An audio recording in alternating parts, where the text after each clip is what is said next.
Bonjour. Après toutes ces années d'enseignement,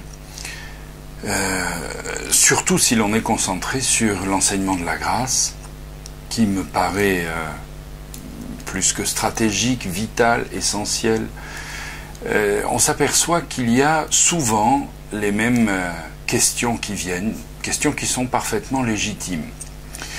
J'ai reçu à travers vous, chers amis, qui suivez ces enseignements, plusieurs demandes de confirmation, plusieurs questions. Bien entendu, la question qui revient tout le temps, c'est quelle est la limite? Quelle est la limite à la grâce? Bien entendu, encore une fois, si l'on réfléchit un petit peu à la grâce, et du haut de chaque pupitre, il sera dit, mais la grâce de Dieu est sans limite, elle est illimitée. Mais dans notre fonctionnement, dans notre système de tous les jours, c'est comme s'il n'y avait pas de limite, mais un certain nombre de choses ou de conditions à remplir. Mais à partir du moment où il y a conditions, il n'y a plus faveur imméritée. Là où il n'y a pas de mérite, il ne peut pas y avoir de mérite. La grâce, c'est la faveur sans mérite, imméritable, imméritée. Donc ça veut dire que il n'y a pas de limite. D'où la question suivante, mais alors, est-ce que le chrétien peut faire n'importe quoi? Est-ce que, alors, on n'a plus besoin de rencontrer la parole de Dieu, on n'a plus besoin d'étudier la parole de Dieu, on n'a plus besoin de venir à l'église, on pourrait tuer n'importe qui dans la rue, éviter de se faire attraper par la loi civile, mais vis-à-vis de Dieu, ça ne changerait rien, on peut vivre dans les pensées les plus malsaines, etc. Et la grâce de Dieu continue.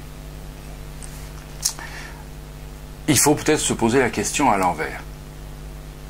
Mais ça veut dire que si la grâce de Dieu s'arrête, comme certains le prétendent, ou disons, vit un obstacle, ça veut dire qu'il y a quand même quelque chose qui empêche, quelque chose qui peut bloquer. C'est intéressant parce que ce combat, cette discussion, c'est la discussion habituelle. C'est la discussion de notre âme et de notre vie profonde qui est fondamentalement religieuse. Même si on n'est pas croyant, même si la Bible ne nous intéresse pas, ou le Coran, ou je ne sais quoi, aucune religion ne nous intéresse, nous sommes néanmoins des êtres religieux. Des êtres religieux parce que nous sommes constamment en train de calculer et d'évaluer ce qui va nous faire être acceptés. Et il va falloir qu'on se crée des lois. Je suis toujours impressionné de voir comme le chrétien est ingénieux, l'être humain, mais le chrétien est pas mal là-dedans, l'être humain est ingénieux à trouver des nouvelles règles, des nouvelles lois, des nouveaux sentiments, des nouvelles pressions, des nouveaux outils pour persuader les gens de ne pas quitter le système religieux dans lequel ils sont. Reprenons un peu les choses fondamentales. Premièrement, selon Jean, chapitre 19, Dieu nous dit que tout est accompli.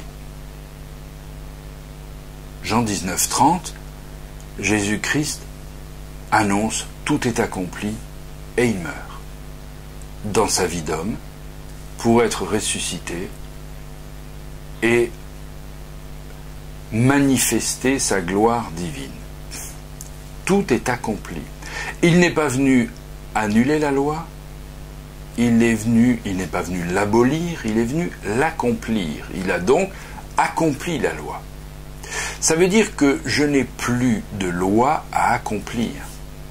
Ou si j'accomplis la loi, ou si j'essaie d'accomplir une loi, quelle qu'elle soit, ça veut dire que son travail n'a pas été suffisant, ou peut-être pas assez bien fait, et que moi, petit terrien minuscule, je vais essayer de compléter l'œuvre de Jésus-Christ, Dieu des dieux, de l'univers et de la terre. C'est quand même assez fort d'imaginer que je puisse faire ça. Mais revenons dans le concret.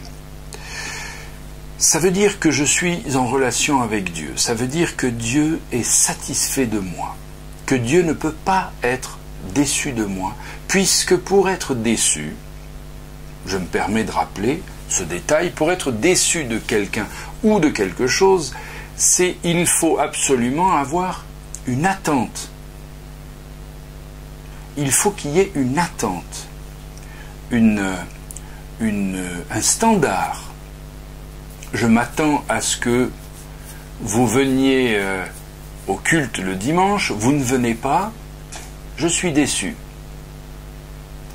Mais s'il n'y a pas d'attente, si monsieur et madame X ou Y, je ne les connais pas, ils ont prévu de venir au culte, ils ne viennent pas. Je suis le pasteur, comme je ne les connais pas, je n'ai pas d'attente. Comme je n'ai pas d'attente et qu'ils ne sont pas là, je ne suis pas déçu. Pas d'attente, pas de déception. Attente, si l'attente n'est pas rendue ou répondue, eh bien je suis déçu. Voilà notre vie relationnelle.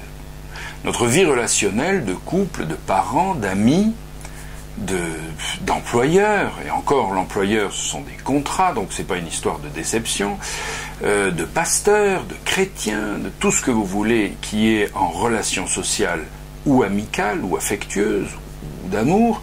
S'il y a une attente et qu'on n'y répond pas, il y a déception. Donc, si Dieu avait attendu quelque chose de nous et que nous ne le rendions pas, il serait déçu. Mais quelle arrogance de penser que nous allons pouvoir répondre aux exigences de Dieu. L'Ancien Testament nous montre, dans tout l'Ancien Testament, que l'exigence de Dieu pour la pureté est trop compliquée, est inaccessible. Donc il faut trouver un autre moyen. Eh bien Dieu a mis toute son attente dans la perfection du travail de Jésus-Christ. Il a mis toute son attente dans son sacrifice. Il a mis toute son attente dans son œuvre. Jésus-Christ vient, il accomplit son œuvre parfaitement. Il est crucifié et ressuscité au 3e jour parfaitement. Il a vaincu la mort pour toujours parfaitement. Il a accompli la loi parfaitement. Tout a été fait parfaitement. Dieu est satisfait, il ne sera plus déçu. Quand je me revais de la nature de Jésus-Christ, je me revais de la satisfaction de Dieu en Jésus-Christ. Donc Dieu ne peut pas être déçu de moi. Parce qu'en réalité, il ne peut être déçu que s'il attend quelque chose de moi. Comprenez-vous ce que je veux dire? Je suis un peu lourd là-dessus parce que c'est quelque chose d'essentiel qu'il nous faut découvrir. Et c'est la raison pour laquelle, dans Romains 8, 38, Dieu nous dit, mais qu'est-ce qui va pouvoir me séparer de son amour?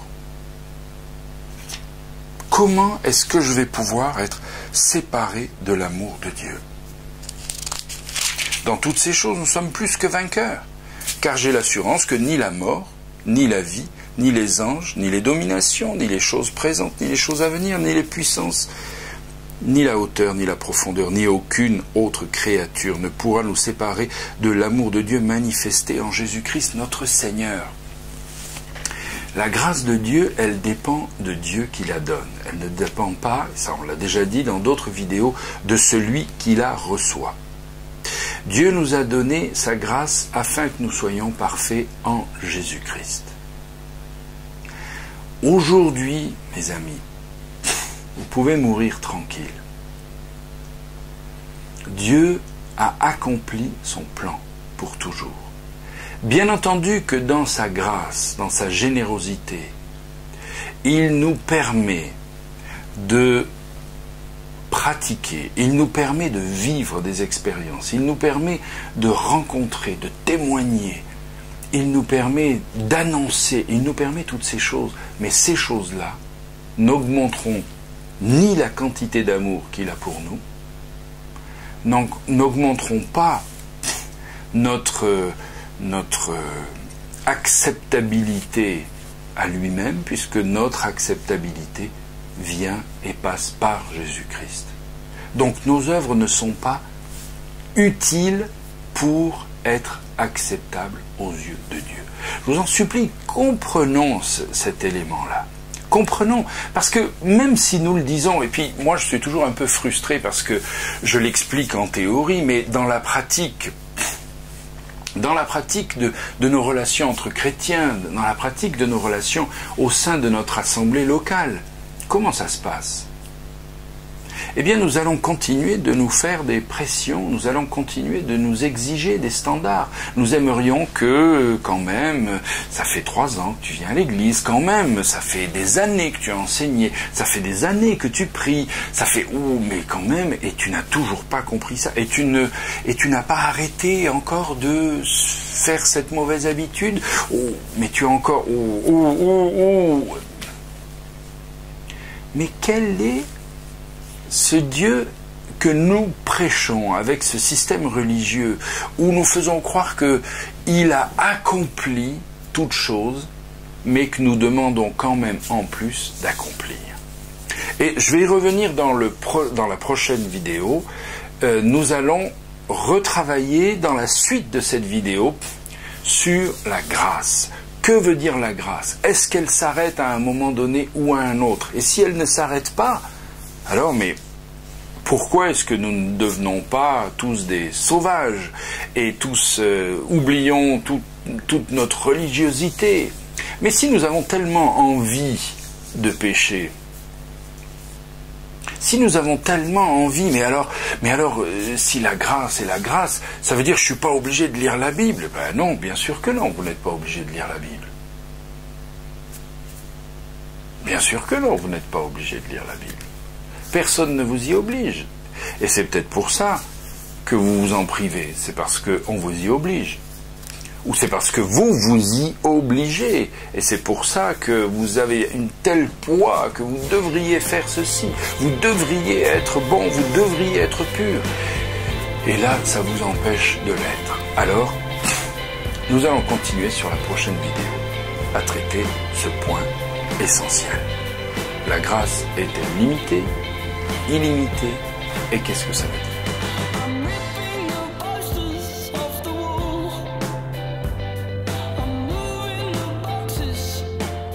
To the